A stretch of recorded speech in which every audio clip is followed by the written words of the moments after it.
All right, good afternoon, everybody. It's Jay again. So I wanted to briefly do a little video on mulching, and this is kind of a video in response to Don Olson's video on mulching, and pretty much how he does it is exactly how I've been doing it for the last 5 some odd years. Okay, so it may not look like it here. It may not look like the mulch is actually that thick, because when you look over the whole plot of land here, everything looks pretty flat. Okay, so you're wondering, well, where's that 12 inches of mulch that's around the tree? Well, not only is it around the tree, but it's over the entire yard. The entire yard is between 12 and 18 inches thicker than when it originally started.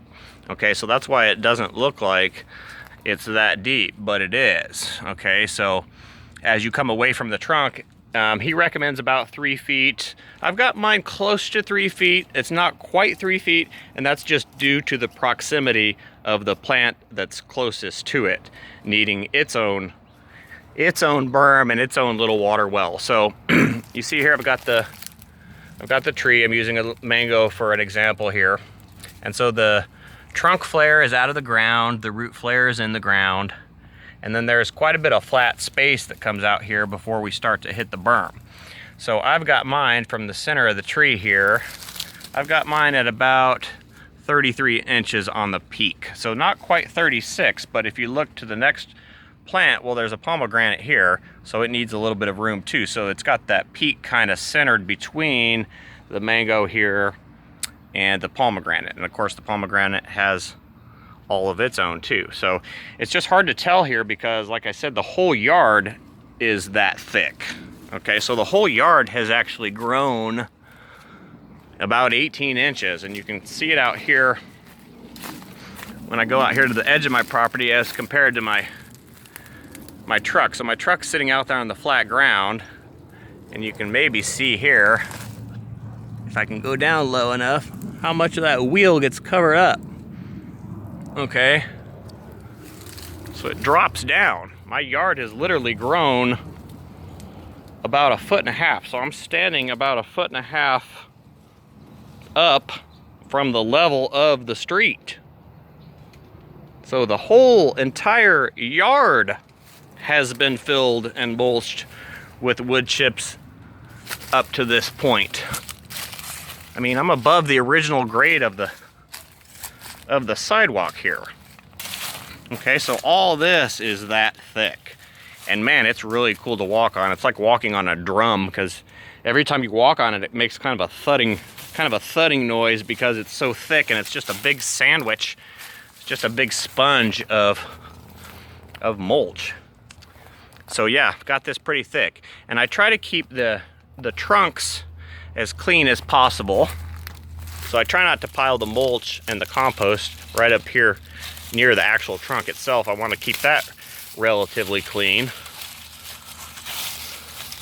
But the birds, they'll kind of get in there and kind of pile it all in there anyway, whether or not you've tried to maintain a nice berm around this anyway. They'll get in there and refill this. So every once in a while I got to go in here and kind of pull a little bit of this back, but never really a bad thing. It's just wonderful soil under here anyway.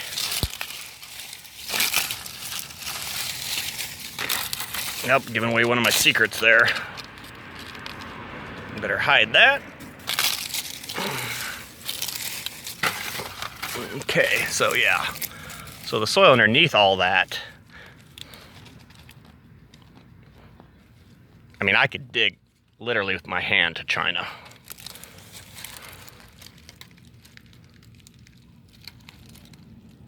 Look at that soil.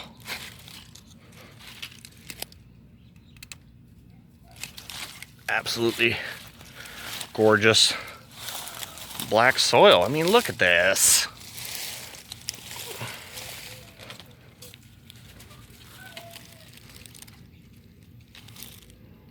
What more do you want? I mean, if that's not nutrition for this tree, I mean, it's just pure worm castings under here anyway. Absolutely gorgeous soil, so I don't worry about it too much. I think a lot of this stuff is overthought. It's a natural system. The forest will do its thing, and I'm not I'm not worried about it. And it's keeping trees alive, you know, that shouldn't technically do so well. This is a loquat, and this loquat's in the full afternoon sun, so that's all this plant ever gets, is just afternoon sun. And you can see that he's in really good shape. I probably can't even find a burnt tip. So look, even the tips, the very, very finest of the tips, look pretty good. Pretty good, pretty good. So you're able to keep stuff like this out in the full afternoon sun without an issue, because you've got this layer. But yeah, I can see how it doesn't seem like it's that thick to people because they're up on this, more or less, this platform. I mean, avocados. The avocados right out here in the front yard. Getting some new growth on him.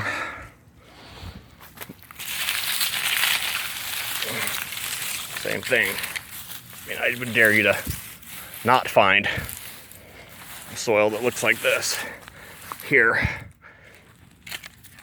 It's just ridiculous. Black. So yeah, that's why I mulch. I mulched pretty much the same as him. I would say on a property like this, it's not as necessary now because I've got this canopy over here, which are protecting the trees quite a bit. But I would say, like in an area like my mom's, which is pretty much out in the desert, full sun, full openness, well then yeah, you've got to do that, because I think there's a little confusion here on the mulch, what it's actually doing. And I know a lot of you guys know that it is doing its job for the roots, which are very, very important, because not only do you keep them nice and cool, you kind of keep them padded so they don't dry out, and then they got this huge nutritional sink that they can eat from. But there's another thing that it's doing, okay? And especially on those properties like I was talking about with the open properties, the desert properties, things where you don't have these canopies, is it's creating a microclimate for the tree, okay? Because not only is it protecting the ground underneath, but it's creating this, more or less, this wall, this kind of barrier that goes up, and it protects the canopy also. It's doing two things here. It's protecting this, and it's protecting all this, because if this is kept nice and moist, then that water more or less drifts off this pack all day and kind of keeps it just a little bit more humid underneath this tree, okay? And just a little bit is enough. We just need a couple more percentage points. When we're talking about plants and them dying and them being stressed out, we talk about percentages, okay? So if we can gain 3% gain off of our mulch here to keep the canopy alive also, well then it's a win, you know? And we've got at least a 5% gain on our wood chips. So each little percentage gain that you add is going to add to the success of those trees. And if you add all those percentages up, well then eventually you're going to get to 100%. And that's the point when you can just pick a point in your yard, wherever you want, and just plant something. That's when you know you're there. I just want whatever I want. Want something right here. Put it right there. Blackberry bush, whatever. Just pick a spot and throw something. You don't have to think about it now, because everything's the same. All the soil is the same.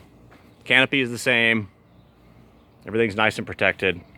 So that's the point where you're wanting to get to. But a lot of you guys aren't at that point yet. A lot of you guys are at the bare yards, the very, very openness, the dirt, the very thin mulch, the rocks, things like this. This is a very stable environment. It's got its own microclimates.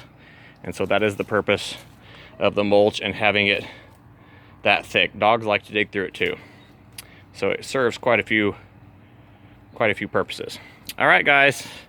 That is a real quick note on mulch and why I do it, and a little explanation of it. And I would say, just if you don't want to do it, just don't do it. Like, if you don't feel comfortable doing it, or you think that it's wrong or inappropriate for your trees or your yard or your system, well then go with your feeling. Go with whatever works for you at your yard. You don't have to do something like this, but this is like a pretty guaranteed way to get these trees in here, especially these tropical trees, and get them to succeed in 120 degrees. So I would say pick whatever method you enjoy doing and go for it, but I would say this is going to be a very successful system. And there's really no arguments against it working besides maybe, okay, maybe it's not going to work 5 years. Well, it's already worked 5 years. And then the next argument I get is, well, it's not going to work 10 years. And then I get it to work 10 years, and then they're going to say, oh, it's not going to work 20 years. And now you're heading towards like a non sequitur where I can't, you know, unless I actually have that time compression, I can't show that that process works over that time. But if you just look at nature, you can see it yourself. There's plenty of examples of this working. So, all right, guys, quick little video there on mulch and how I have all my trees planted. Thanks for watching.